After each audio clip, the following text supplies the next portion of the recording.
गाई घेऊन रानात गेला ग माझा गोपाळ भोंगडीवाला, असं म्हणजे नाथ महाराजांची गवळण आहे. आणि मग भगवंतानं सगळे गोपाळ घेतले आणि रानात गेले. आणि मग रानात गेल्यानंतर दुपारची वेळ झाली, दिवसभर गायी राखल्या, सगळे खेळ खेळले आणि देव सगळे गोपाळ म्हणले आपल्याला खेळ खेळून म्हणले कंटाळा आलाय, म्हणले आता आम्हाला बराच वेळ झालाय, आम्हाला भूक लागल्या, खांदी भार काय खेळायचे मग म्हणले आता भूक लागल्या तर काय, म्हणले मग असं करा, चला गो गाई मग भगवंताने सांगितलं सगळ्यांनी आपल्या गाई गोळा करा. आणि काही गायी आगाव होत्या, त्या गोपाळाने सांगितल्या ते काम आमचं नाही, म्हणले भगवंताला सांगितलं ते तुझ्या तू गोळा करायचा. मग त्यावेळेला भगवंताची लीला होती, भगवंताने नुसती जरी बासरी वाजवली तरी त्या बासरीचा स्वर ऐकून सगळ्या गायी सगळे एकत्र व्हायच्या. त्या पद्धतीने एका कळंबाच्या झाडाखाली भगवंतानी त्या गोपाळाने सगळ्या गायी गोळा केली आणि मग त्या ठिकाणी सगळं बसून भगवंतानं काला केला. आणि मग तो काला करताना काही बाकीचं विश्लेषण बघायचं नाही, पण तो काला भगवंतानं त्या ठिकाणी केला. पण त्या पद्धतीचाच काला भगवंतानं त्यावेळेला केला. पण तो कधी केला ते युग कुठलं, द्वापार युगातल्या. पण कलियुगात त्या पद्धतीचं काल्याचं प्रतीक म्हणून ज्या साधू संतांनी आपल्याला हा कलियुगातला हा रामनामाचा खिचडी काला आपल्या ज्या साधू संतांनी प्राप्त करून दिला, एकदा त्या संतांचं भजन ज्ञानेश्वर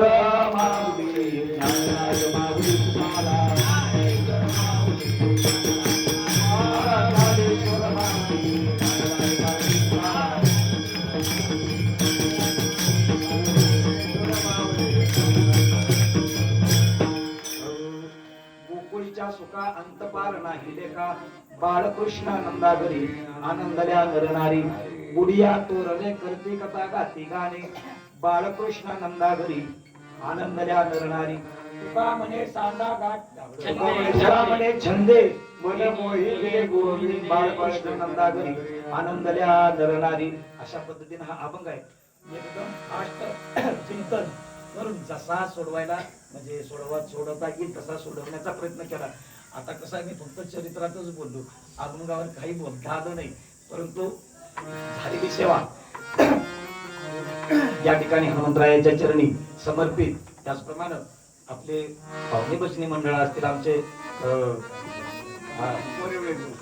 बोरिवलीकर महाराज आहेत, भोलेकर महाराज, त्याचप्रमाणे आमच्या अण्णा, आमचे आबा, त्याचप्रमाणे सर्वच आमचे हे आबा असतील, सर्व इथं जमलेले आपल्या परिसरातील सर्व बसणी मंडळ माझ्या गुरुवार्यांच्या समान आहे बरं का, त्यांच्या चरणी पहिली समर्पित. त्याचप्रमाणे तुम्ही श्रोते सगळे श्रोत्यांच्या चरणी. आणि ज्यांच्या मनात विचार आला, हे ग्रामस्थ मंडळ मधले मळवडेवाडीचा असेल, ज्यांच्यामुळे विचार आला असेल ज्यांच्या मनात की काय नाही या वर्षीची सेवा यांना देऊया, त्यांच्याही चरणी सेवा समर्पित करण्यापूर्वी एकदा सगळ्यांनी भजन करा. मी कसं आहे, गोपाळकृष्ण म्हणजे काही भजन तुमच्याकडनं काहीच म्हणून घेतलं नाही कुणाकडनं, क्षमस्व मागतो, परंतु पुढल्या वर्षी आपण लय भजन करू. हा म्हणून एकदा आता फक्त एकदाच एका संतांचं भजन करायचं आणि आपण सेवा इथं संपवायची. तुकाराम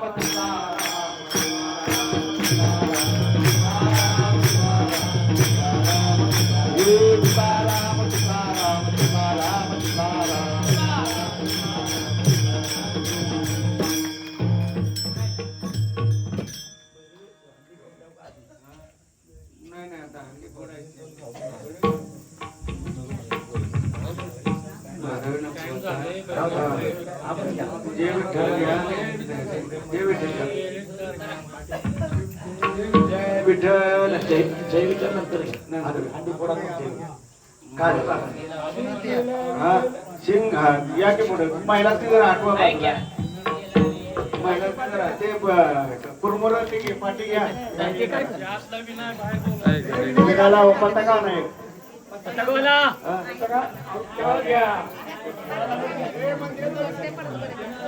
पताका लावा पताका एक लावा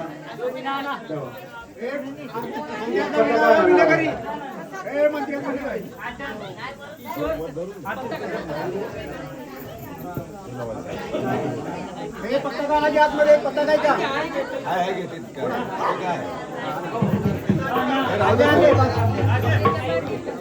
पताकाचा स्पर्श करा बिर्याचा स्पर्श करा लावा. जाळपोळ लावा. शिंकेला मरेले तुरे ओतो तिघाचे देव. तुम्ही वारे डोळे तळे उपपटा डोळे. महादेच्या नारायणे डोळे जातो परा. तुम्ही वारे डोळे तळे उपपटा डोळे. तुका भले हाती धोका आधी कवले गेले. तुम्ही वारे डोळे तळे उपपटा डोळे कडे.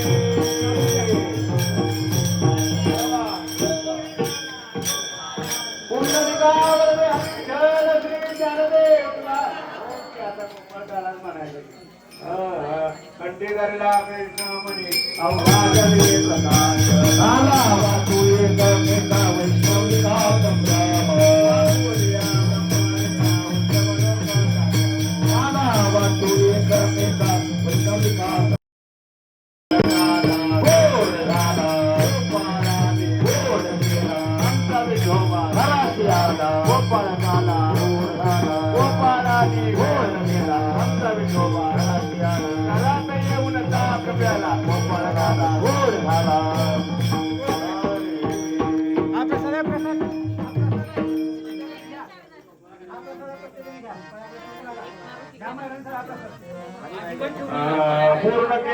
पूर्ण केला म्हणून करा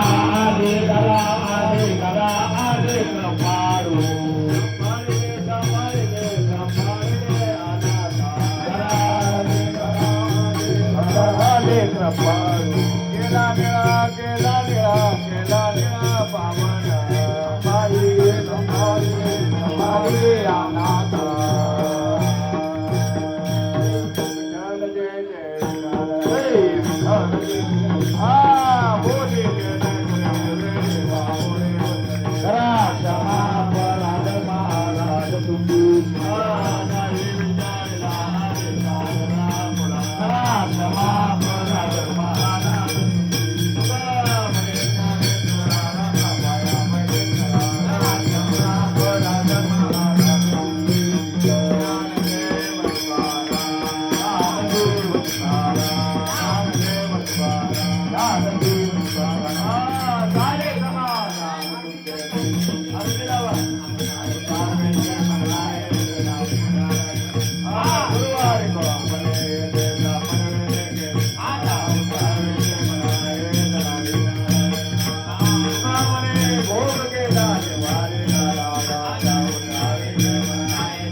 ज्ञानराज हे प्रगट गुण बोले विश्वासमाधी रामचंद्र सर्वाई ज्ञानराज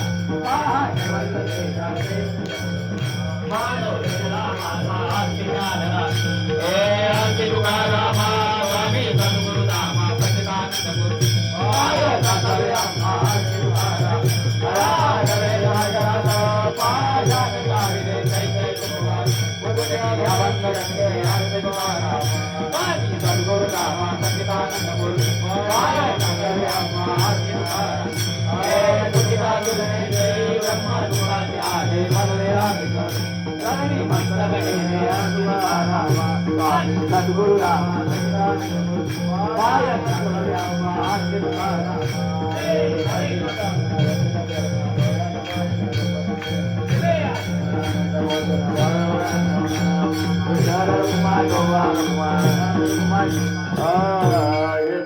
माझ्या सजन्म जन्मी तुझा खंड प्रेमाचा कल्लोळ परमभाग्य स्नान मागणे ते तुझं कृती आहे देशील तरी पाहे पण या संसाराची तुझं काय न मागोरे तुका होई मद येवे पाय संसाते पायी प्रसादाचे वाट घावे दोरिया नाथ झालो एका जवा तुम्हा हरवो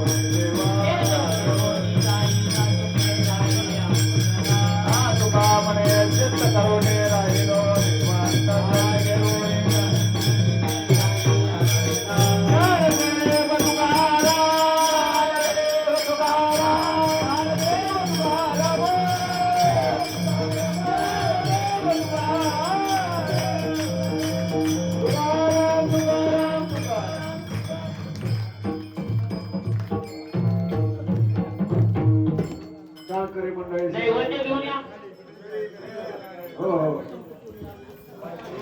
मुळाचा नैवेद्य दाखवा विना उतरा